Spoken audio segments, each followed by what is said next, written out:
Hi friends, your pal Scott Garibay, and today we're going to continue the Back to the Future NYC Dungeons and Dragons 5th edition campaign. We're using the 2024 core rulebooks. This is a physical table game being hosted in Westchester, Pennsylvania. It's me and two other player characters, and it's a distributed play style. So each of the players is invited for sessions with the Gold Dungeon Master, who's running, and then we're invited together, either in twos or all three of us when we're needed for the story's sake. Right? Pretty interesting construction. I am really enjoying it. So we pick up with Evelyn promises to get the stolen commonplace book back, and that should restore Thomas, my character, who is a rare book collector, purchasing rare books from her. Okay, so she now needs to get this book back, right? So the first thing she does, so first of all, she realizes that almost, because of the structure of the burglary, the structure of the mugging, right? The fact that they didn't take any cash and they didn't take anything but this one commonplace book, that this had to be a paid situation, right? So she goes to Aaron. Now, Aaron is a major bookie in 1990, and all of this is taking place.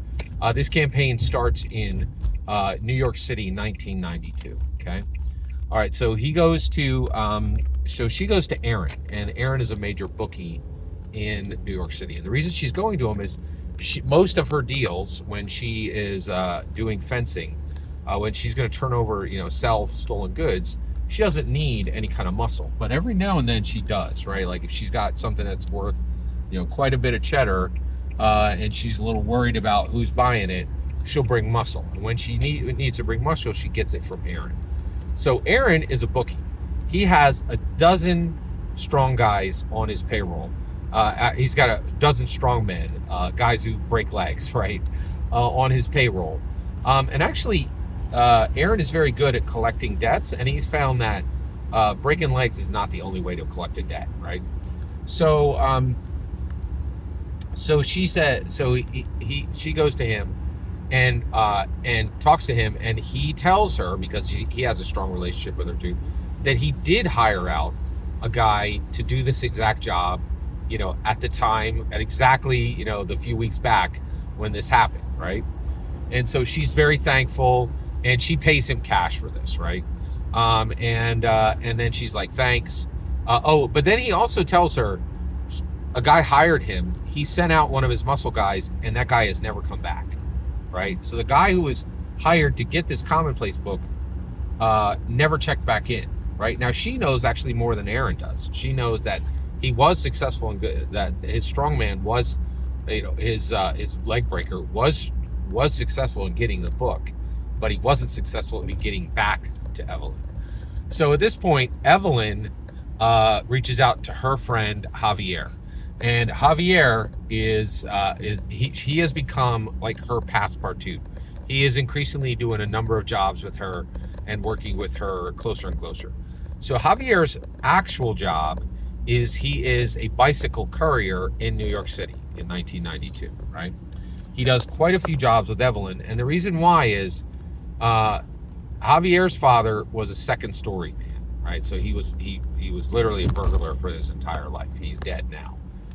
And so Javier picked up a lot of skills from his father, right? And but he's trying to go legit, but he also, he lives in New York City. It's expensive, right? And so he met Evelyn and became good friends with him. And so him and Evelyn are very, very good friends. And Evelyn kind of ropes him in every now and then and pays him to get jobs done. So she hires him to find the book, right? And so Javier is good at exactly this kind of stuff. He has contacts all over the city, and he is both physically adept and mentally adept, right? And he's been getting a lot of jobs done for Evelyn recently, and Evelyn has been using him to get more and more material that she can fence, right? Now, he's not robbing it. He's just connecting her with robbers, right? So because he knows them, like they know him, he knows them. His dad was in the business for decades, right? So it's worked out both ways. So Javier goes to town, right, and does his job. Not only does he do his job, but he finds the book. Where does he find it? In New Jersey, in a marshland in New Jersey, where somebody dumped that guy's body. He finds his backpack about 50 feet away from the body. So that strongman was killed, and his backpack contained the book, right? And so he gets the book, and fortunately, you know, the backpack was just sitting in swamp water for weeks, but it was it was actually in a sealed envelope, right? You know, bagged, and it was safe, right? So he pulls it out. So Javier reads the commonplace book, right? Now this is where it gets interesting, okay? Before he gives it to Evelyn, right? He reads it, and then he goes to Evelyn, and he says, he goes, oh, you know what? He says, okay, I got the book, right? And she's like, fantastic, give it to me, right? You know, because I'm going to fence it to this guy. Here's your cut, right? And she gives him 10 grand, right? Hands him 10 grand cash. And he's like, keep the money. And she's like, what? He's like, yeah, I got the book. I want to meet with the person who I want to be there when we hand this over. So one, do your deal, right? But I want an audience with you and with your buyer, because I need to talk to them. And she's like, what are you talking about? And he's like, what's in the book is I don't know who you're dealing with this, you know, with this sale, but this commonplace book includes something incredible. And I'm going to reveal what's in that book to you and the buyer at the same time, because I want something out of it, right? And she's like, no, Javier, like, no, you know, that's not going to happen, right? And he's like, it is going to happen. And she's like, no, we're not doing this. And he goes, we're friends, right? And she goes, yes, we are friends, but I have a business, right? This is my business. And he's like, no problem. Listen, no problem. You go your way, I'll go my way, okay? I'm not going to turn over the book. You keep your money, and you and I are never going to talk again. And she's like, whoa, what? And he's like, yeah, I'm telling you, this is bigger, you know. He's like, this is bigger than me, bigger than you, and bigger than the buyer, right? He goes, you have to trust me on this, right? And she's like, well, I'm sorry, I didn't mean to, you know, I do, you know, I do take care of my business, but we are genuine friends. All right, I don't like any of this, but I want to go with you, all right? And so she agrees. And then at that point, the Gold Dungeon Master had all of us come together, right? And so we meet at a pie shop in New York City, right? Literally a pie shop. And so Evelyn orders us all pecan pie, right? And you know, and we're in the pie shop, and we have a booth, right? And so Javier's there, Evelyn's there, and my character Thomas is there, right? And Javier, and so Evelyn says, hey, I'm sorry that, you know, I brought this extra person, but he wanted to be here when he turned over your book. It was extremely difficult to get this book, but here's your book, right?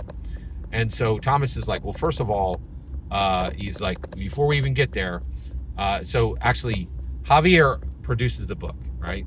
And so then my character Thomas says, this book isn't even that important. I have been really enjoying these commonplace books, but I want those other two rare books that you brought. And she's like, great, no problem. And she actually gets her backpack out and puts down $80,000, 2 books, right? That Thomas is going to buy. Thomas is like, no problem. And then he turns over the 80 grand to her, right? And they just swap it, right? Like literally right under the table. And he's like, great, business is over now. Like that, what we really came here for is over. But I would like to know. But I'll take the commonplace book now. And did you have something to say about it, Javier? And Javier is like, yes, right? So Javier then says, listen, this book, this commonplace book, has a whole bunch of notes from a gentleman out of Nevada, okay? But in here is 32 pages, handwritten for a 1985 DeLorean that was turned into a time machine. And the two of them are like, what? Right? You know, Evelyn's like, what are you talking about? And Thomas is like, what are you talking about? And he's like, yeah, a time machine, right? So, and he's like, and he goes, and so then he opens the book, you know, and then actually sweeps it back when more, you know, when they come back for coffee refills, he kind of closes it. then he's like, these 32 pages are you know, the mechanical instructions to build a time machine into a car, right? And you know, and both of them are incredulous. And then, you know, and one thing I love about the Gold Dungeon Master is he says, okay, denial trope, right? And so he just was like, so you guys go through, you're like, oh, it can't be real, blah blah blah blah blah, right? Like, and he says, but then the group decides to walk away, and what they each decide is over the next week, they're all going to share this book, okay? So Thomas is going to get it first the first 3 days, then he's going to return it, and then he's going to get Thomas is going to get it for the first 4 days, and then he's going to give it to Evelyn for the last 3 days, right? And then 1 week from then, they'll meet at a pizza parlor, right? And they'll decide what they're going to do, right? So everybody gets their time with the book and realizes that Javier's right. This is real, right? They also begin researching Doc Brown and Marty McFly, right? So when they come back together, Javier is like, I want to build it, right? And Thomas is like, you want to build a time machine into a car, correct? And he's like, yeah. And Evelyn's like, yeah, I'm in, right? Like, and so Thomas is like, okay, I can fund this, right? And Evelyn's like, well, we can fund it too. So they split it 3 ways. They buy a 1992 CRX Honda. They buy a 1992 Honda CRX, and they hand that over to Javier's brother, Guillermo, who has a shop in New Jersey. And they build it.